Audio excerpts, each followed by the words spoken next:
Et si le monde du bien-être pouvait se défaire des dogmes qui le déconnectent de la réalité? Dans ce podcast, on vous propose d'explorer les parts d'ombre des thérapies complémentaires et de la spiritualité. Entre soi, injonction du positif, consommation du bien-être, jargon parfois inaccessible, fausse authenticité. Ce projet est né d'une envie de mettre un peu les pieds dans le plat, d'apporter de la transparence et de la simplicité à tout ça. L'intention de cette mini-série, c'est notamment de s'ouvrir à la possibilité d'approcher le monde du développement personnel et du bien-être d'une manière plus abordable, plus ancrée et moins dans l'injonction. Il y a une autre forme de ça qui est super intéressante, c'est chez les stoïques. Il y a un des principes quand tu te retrouves pour te préparer à n'importe quelle situation de vie, c'est d'imaginer la pire situation et de la vivre, te laisser la vivre. Je l'ai vécu ce week-end. Ah. Je pars avec une amie rejoindre une autre amie dans l'Orne. J'ai pas le permis, donc je pars avec cette amie et elle a très peur elle ne prend que les petites routes. Elle a très peur de prendre les autoroutes et les 4 voies, quoi. Donc je lui dis, on commence à prendre la route. Je lui dis, la 4 voies de falaise, on n'a pas le choix, quoi. Elle me dit, non, mais si c'est celle-là, ça va. Donc moi, je mets mon GPS, c'est parti, mon kiki. Et en fait, à un moment, on se retrouve obligé d'être sur un tronçon d'autoroute avant de prendre la sortie. Et on se retrouve sur le tronçon d'autoroute. Elle me fait, on est sur l'autoroute, on est sur l'autoroute. Je lui dis, oui. Je lui dis, bon, t'as le choix. On peut soit prendre la départementale, soit prendre l'autoroute. Et je lui dis, pose-toi cette question. Au pire, qu'est-ce qui peut se passer si tu continues là sur cette autoroute? Donc ça dure, tu vois, elle continue de tracer quand même, hein, elle réfléchit très très vite, elle me fait, je dis, qu'est-ce qui peut se passer en fait? Je lui dis, écoute, la sortie elle est dans 200 mètres, donc je lui dis, mais t'as toujours le droit, tu es libre de prendre la sortie et de prendre la départementale. Et en fait, elle me répond pas et je vois qu'en fait la sortie file et on est sur l'autoroute, quoi. Et je lui dis, alors c'est bon, on le fait, on est sur l'autoroute là. Elle me fait, écoute, t'es là, je me sens en sécurité, vas-y, on le fait, quoi. Et c'était un truc de malade. Elle me dit, regarde comment je transpire. Moi, j'avais les mains moites. Je me dis, putain, ça se trouve, pourquoi je lui ai dit ça? Elle va se taper une crise d'angoisse sur l'autoroute, on va avoir un accident. Et elle l'a fait. Et je lui ai dit, ouais, regarde, qu'est-ce qui peut arriver de pire, en fait? C'est quoi le pire qui puisse se passer? Tu vas pas bien, il y a la bande d'arrêt d'urgence, il y a des sorties tout le temps. Et elle l'a fait, elle a dépassé cette peur et on est revenu par l'autoroute. Elle était super bien, elle était fière d'elle parce qu'elle avait dépassé ce truc, quoi. C'était énorme. Ouais, bon là c'est warrior parce que là tu le fais sur le moment, c'est pas facile. C'était dingo. Moi j'aurais plutôt tendance, moi je suis un peu plus, tu vois, là pour le coup je suis moins audacieux. Moi, je j'aurais tendance à essayer de le vivre en anticipation. Et c'est marrant parce que, pareil, ça, tu vois, genre, ouais, t'inquiète pas, nanana, ça va bien se passer, tout ça. Et ben, en fait, non, c'est pas mal aussi. Moi, j'aime bien me baigner dans tous les trucs parce qu'en fait, comme ça, je règle plein de choses, des états d'âme que je pourrais avoir, des modes. Mais oui. Et en fait, je nettoie plein de trucs. Et quand j'arrive, j'ai plus ça parce qu'en fait, c'est parti. Ça y est, en fait, alors c'est des vieux trucs, c'est des pardons que j'avais avant, des modes de réaction par rapport à un certain rendez-vous, des peurs, des craintes, bref. Si je les vis pas avant, en fait, j'ai pas assez. En fait, si je les vis sur le moment, j'ai pas assez d'espace de conscience parce qu'il faut aussi que je parle, faut aussi que j'interagisse. Mais t'es en action, ouais. Mais ouais, t'es en action. Donc t'es quand même pris vachement. Alors que si tu le fais avant, t'as quand même un temps de. Ah, ça c'est clair. Là, évidemment, c'est pas le. Ah là, c'était particulier. C'était dingo, quoi. Ouais. Elle était super contente. Elle m'a dit, c'est grâce à toi. J'ai dit, mais non, moi je conduisais pas. Hein. C'est grâce à toi. Moi, je t'ai juste un petit peu poussé au cul et je t'ai demandé de cogiter à ce qui pouvait se passer de pire. Mais c'est toi qui l'as fait. J'ai juste été le petit coup de coude en mode, vas-y. Et c'était complètement dingue. Et en com, tu vois, c'est la question que je pose aux entrepreneurs que j'accompagne. Quand ils ont peur d'être visibles, de poster, de faire une newsletter, de poster une vidéo, je leur dis, c'est quoi le pire qui puisse se passer? Genre quand tu fais la mise en ligne de ton site internet. Personne ne sait que tu existes. Donc au pire, personne ne voit ta vidéo. Donc en fait, si t'as peur de ce qu'il y a dans ta vidéo, au pire, t'as un bide, personne ne la voit. Donc personne ne sait que tu t'es planté, puisque personne ne voit ta vidéo. Et du coup, les personnes qui disent, ouais, en fait, je peux tenter. Et ouais, je trouve que ça fait vachement relativiser, tu vois, cette question. Je sais pas, c'est quoi ça vient d'où cette question en fait? Ça vient Jonas Salzenberg, je crois son nom, j'espère ne pas comment dire, écorcher son nom. Écorcher. En fait, il a écrit ça quand il était assez jeune, la vingtaine, je pense qu'il doit avoir la trentaine maintenant. Tu sais, il y a des néo-stoïques beaucoup aux États-Unis, tout ça, enfin, c'est un mouvement un peu. Et en fait, lui, qu'est-ce qu'il s'est dit? Il a créé, donc c'est un petit bouquin qui s'appelle Le Petit Livre du Stoïcisme. Et il s'est dit quoi? Il s'est dit, en fait, le stoïcisme, c'est en fait, c'est un peu éclaté un peu partout. Il y a des vieux textes, mais en fait, il y a rien qui synthétise un peu la pensée. Et donc, il a essayé de transformer ça en principe. Donc, en fait, de récupérer les principes et de les mettre vraiment d'une manière, tu vois, super claire. Alors, je sais plus, il y en a une quarantaine, un truc génial. comme ça. Et il est très bien fait parce qu'il explique. Le Petit Livre du Stoïcisme. Ouais, il est vraiment chouette parce qu'il y a plein de petits préceptes, plein de petits modes. Et c'est vrai que, évidemment, le stoïcisme, c'est Marc Aurèle. Donc, déjà, on se dit, c'est quand même pas trop mal. Marc Aurèle, qui s'est inspiré de Sénèque, qui était un esclave qui a été libéré, alors après, dans des super conditions, mais n'empêche que, ça a servi énormément à justement, en fait, c'est une vraie, ça, typiquement, pour moi, c'est une des sources de, comment on vit l'adversité. Et c'est un bouquin qui l'explique très très bien, avec la tonalité d'un gars de 20 et quelques années, donc un petit peu parfois. C'est frais. Oui, c'est frais. Et puis mais parfois c'est un peu, j'ai découvert la vérité absolue, tout ça, parce que oui, il y a un côté un peu, c'est génial. Mais c'est vrai que si on passe outre cette tonalité, il y a énormément de pépites et notamment une explication hyper claire de, en fait. Le stoïcisme, en gros, c'est quoi? C'est de toujours essayer de se concentrer sur la partie sur lesquelles on a un impact, c'est-à-dire on a le contrôle, et de laisser tout le reste tomber, c'est-à-dire notre manière de réagir aux choses. Et oui, le fameux, il y a ce qu'on peut contrôler, ce qu'on peut pas contrôler. Ouais, exactement. Et notre seul contrôle, c'est notre manière de réagir à un événement. L'événement, on peut pas le contrôler puisqu'on l'a pas enclenché forcément. Et donc, comment on réagit par rapport à ça? Et ensuite, le fait de se positionner toujours par rapport à ses valeurs. Et donc de bien connaître ses valeurs pour savoir que en fait par rapport à cette réaction, comment je peux être dans par exemple dans l'honnêteté, dans l'authenticité, et choses comme ça. Alors c'est marrant ce que tu dis, réagir. Moi je pense que justement il y a ce qu'on peut contrôler, ce qu'on peut pas contrôler, et ce qu'on peut contrôler c'est comment on agit dessus, parce que la réaction, là quand on est en réaction, pour moi l'enfant réagit, l'adulte agit, tu vois. Il y a quand t'es en réaction, c'est que t'es dans l'émotion. Et donc, t'es pas dans la raison, tu vois, t'es plutôt dans l'émotion, et donc ça peut être maladroit. Alors que quand t'es dans l'action, c'est beaucoup plus réfléchi. Ouais. Alors après, ça c'est une question de définition, si tu veux. Mais oui. Mais en tout cas, oui, j'ai compris. Ouais, je comprends mais c'est un peu la même. D'ailleurs, on pourrait dire que Frankl c'était aussi un stoïque. D'ailleurs, il est considéré comme stoïque. Frankl. Ouais, Viktor Frankl, tu sais, celui qui a parlé des camps. La logothérapie. Oui, la logothérapie. Alors, et cette phrase. Si je pouvais être logothérapeute un jour, ça c'est un de mes petits fantasmes professionnels. La logothérapie c'est une partie essentielle de ma pratique. Ben oui, parce que remettre du sens. Remettre du sens, bien sûr. Mais tu sais, il dit cette phrase toute simple qui est dit entre le stimuli et la réaction ou l'action, il y a un espace, et dans cet espace se trouve la liberté. Ah, mais oui, je m'en souviens de cette phrase. Ah, redis-la encore. Entre le stimuli, c'est-à-dire l'événement, le truc qui se passe, et l'action ou la réaction, il y a un espace, et dans cet espace se trouve la liberté. La liberté. Je surkiffe Frankl. Ah, c'est beau. Ouais, c'est très beau. C'est-à-dire, encore une fois, c'est le fait d'observer qu'est-ce qui se passe et qu'est-ce qui nous pousse à réagir d'une certaine manière, et que si avant la réaction, avant d'avoir agi ou d'avoir réagi, on se pose sur se dire est-ce que la réaction que je m'apprête à avoir, qui est certainement automatique et impulsive, elle me convient? Si c'est non, non, je me pose en conscience sur quel est le phénomène, qu'est-ce qui fait que je réagis comme ça, et jusqu'à temps que je trouve c'est la conscience, quoi. Frankl, il m'a aidé à me mettre en action.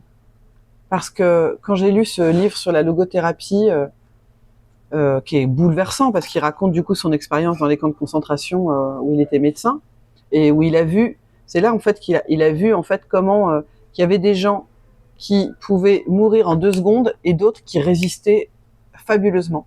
Et il disait ceux qui sont restés jusqu'au bout, en fait, c'est ceux qui ont toujours eu qui ont gardé un sens à leur existence, malgré cet environnement hostile et ignoble.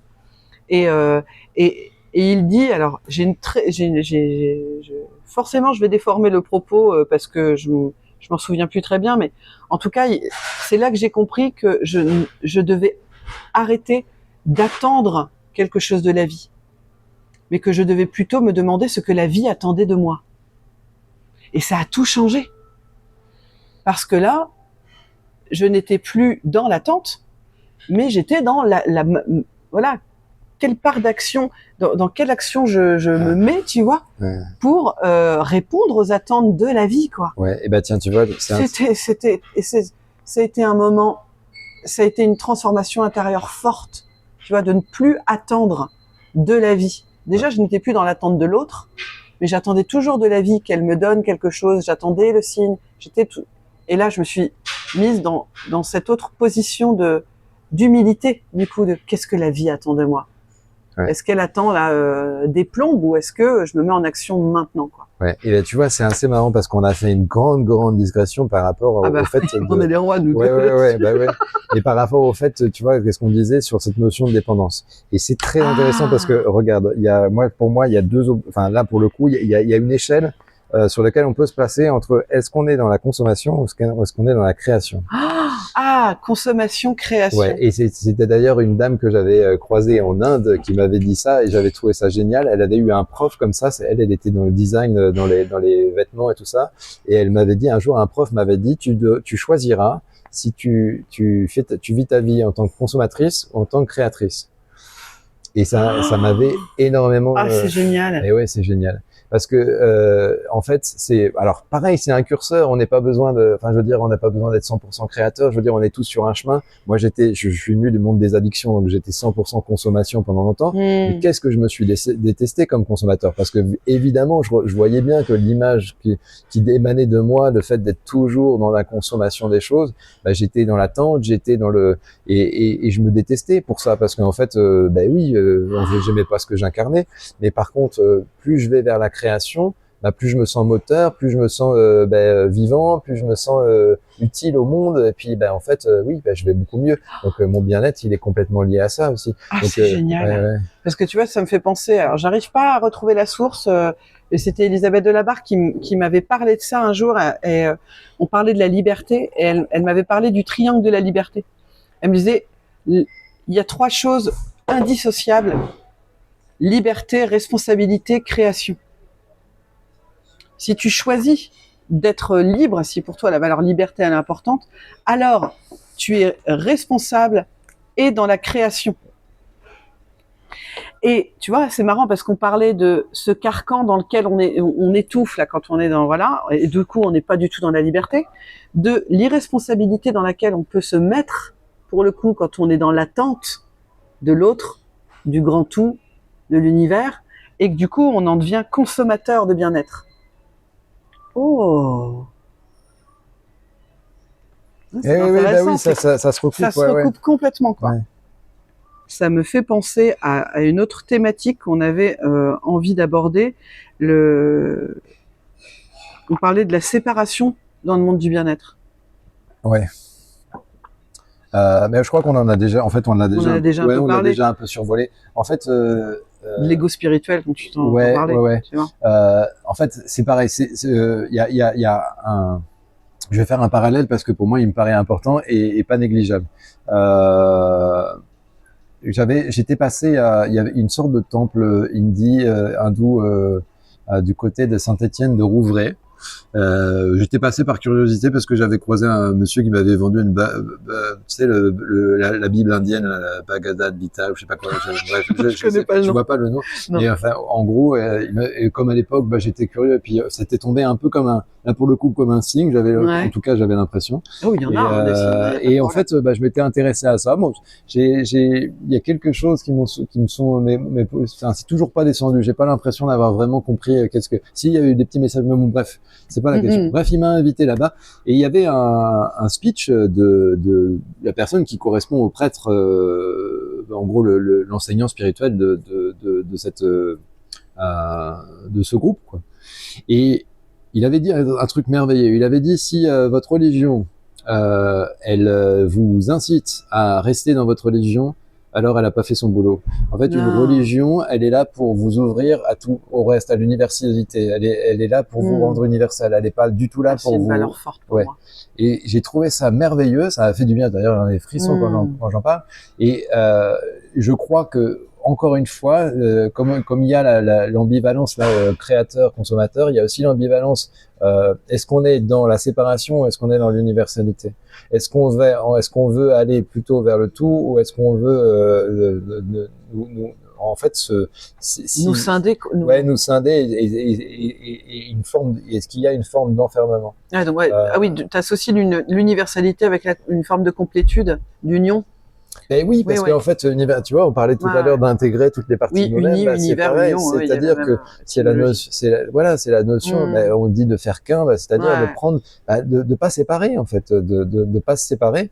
Et alors là, pourquoi j'ai l'impression aussi qu'il y a une séparation de la planète? Parce que je ressens une forme d'isolement, c'est-à-dire dans le monde du bien-être, j'ai l'impression, non, il va falloir qu'on fasse certains rituels parce que ça fait partie. Enfin, si on fait pas ça, on n'est pas dans les clous, quoi. En fait, en gros, c'est encore séparant parce que quelqu'un qui vient et qui a pas du tout la notion de ça, elle est obligée de faire ça alors qu'elle se sent pas forcément connectée à ça. Donc, oui, puis une notion de dogme, alors qu'on a voulu quitter le dogme des religions chrétiennes, ou de toute forme de religion, on se retrouve à nouveau dans un truc avec des dogmes, en fait. Ouais, c'est ça. C'est de nouveau dogmatique, c'est ça. Donc, tout à l'heure, on parlait de l'injonction du bien-être, mais il y a tout plein d'injonctions et il y a plein de dogmes aussi. Ouais, donc des rituels, des choses qui séparent. Alors, est-ce que le rituel, est-ce que ça interdit l'usage du rituel? Non plus. Faut pas. On en a tous besoin. Le soir, quand on va se coucher, on a tous nos petits rituels. Le matin aussi. Ouais. Tu vois, le rituel, il fait partie le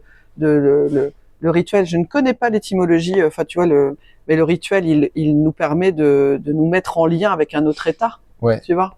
Mais tu vois, tout à l'heure, tu disais, je vis ma spiritualité d'une manière plus intime. Tu m'avais parlé de cette notion de, moi, je veux bien, voilà, c'est ça, la pudeur de spiritualité. Ouais. Je veux bien que tu en parles de ça parce qu'en fait, pour moi, ça tient aussi à ça. C'est-à-dire que dès que la spiritualité est démonstrative, elle sépare. Mais si elle est intime, elle rassemble. Et c'est ça qui est très intéressant. Ouais, je vois. Oui, parce que quand tu dis ce sont les personnes qui vont mettre en avant leurs dons ou leur spécificité, veux dire. Ou même le côté un peu mystique de leur pratique, de mettre toujours en avant une sorte de mysticisme, sans prendre en compte que l'autre ne peut être complète. C'est surtout ça. Il y a une sorte de non prise en compte de l'autre. En se disant, mais attends, peut-être que je vais essayer quand même de lui expliquer, de lui simplifier avec des mots simples. Mais non, en fait, non, on fait presque intentionnellement une sorte on crée un masque, enfin une différence, un mur pour dire, non, t'accéderas pas comme toi, quoi. Non, et puis t'accéderas pas à ça, toi, tu peux pas, t'es pas. Donc, il y a une volonté quelque part, inconsciente, de séparer. Eh ben, tu vois, je suis quelqu'un, alors, pour ceux qui me connaissent pas, à la base, je suis quelqu'un de peu pudique, ayant peu de part d'intimité. L'intimité, ça a été une question. Je ne savais pas quoi répondre quand on parlait d'intimité. Je comprenais pas en fait ce que ça voulait dire. J'ai peu de tabous en fait. Et la spiritualité, je peux dire que ça dégueulait de moi. Tu vois, mais c'était, il y en avait trop, quoi. Tu vois, c'était, et je pense que je montrais cette part spirituelle pour essayer d'être reconnu. Tu vois, de ce besoin de reconnaissance et d'être aimé, ce besoin d'être aimé. Et donc inconsciemment, ça c'est clair, l'ego spirituel. Et en fait, à un moment. Je sais pas comment c'est venu en fait, ce fait de devenir pudique de ma spiritualité. C'est que je n'ai plus besoin d'en parler, elle est là. Elle est là en permanence. Le matin quand je me lève, le soir quand je me couche, le midi quand je mange, quand je vais aux toilettes, quand je me douche, je suis reliée en permanence en fait. Je n'ai plus besoin d'en parler pour me rappeler que j'ai une part spirituelle. C'est là. Que quoi que je fasse, en fait. J'ai plus à être dans des rituels où je vais brûler de la sauge pour être dans la spiritualité.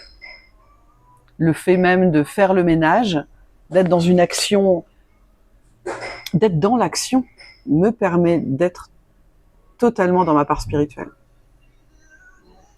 Ouais, c'est marrant parce que tu vois, il y a quelque chose quand tu dis de faire le ménage. Moi, je vois à quel point, en fait, quand je fais le ménage, c'est aussi, par exemple, quand je fais le ménage dans mon cabinet, tout ça, des fois, je me dis, ah, mais en fait, je pourrais prendre quelqu'un, mais en fait, non, parce qu'il y a une forme aussi, pour moi, c'est une manière de cultiver mon humilité. C'est une manière de, tu vois, de dire, ben, en fait, je vais m'occuper. En fait, c'est déjà une manière de m'occuper des personnes qui vont venir me voir dans cette pièce. C'est-à-dire qu'en faisant le ménage, en créant un endroit qui sera suffisamment accueillant, et puis propre et puis sain, et je vais pouvoir, en fait, c'est déjà une manière de leur dire, en fait, dès ce moment-là, je suis déjà en train d'accompagner et je vis déjà ma vocation entre guillemets de thérapeute. Et donc il y a un peu de ça, c'est-à-dire que, mais en fait, c'est ça, les rituels ont besoin d'être en fait, toute chose est une représentation, c'est un peu ce que tu dis, c'est ça, tu passes aspirateur, tu fais ça pour il y a un élan, enfin, il y a quelque chose pour l'autre. Ouais, tu vas dans un couvent, tu vas chez les moines, il y a une pratique physique qui est intense. Ils font le ménage, ils vont faire du jardinage, ils vont être dans la matière. C'est accepter la matière. Merci d'avoir écouté cet épisode jusqu'au bout, on espère que ça vous a plu. Bien entendu, on serait ravis d'avoir vos retours et témoignages en commentaire. N'hésitez pas à partager d'ailleurs cet épisode autour de vous. Et puis, on a mis dans le descriptif de la chaîne un lien d'abonnement à la liste de diffusion si vous voulez être informé des prochains épisodes. Suite de notre exploration dans le prochain épisode. Refus de la contrainte, immersion dans la non-action, retour à l'action, importance du sens, des graines à semer et des fleurs à partager. Un grand merci pour votre soutien et votre implication dans cette aventure. D'ailleurs, si ça vous a plu, on vous invite de tout cœur à partager ce podcast. À bientôt!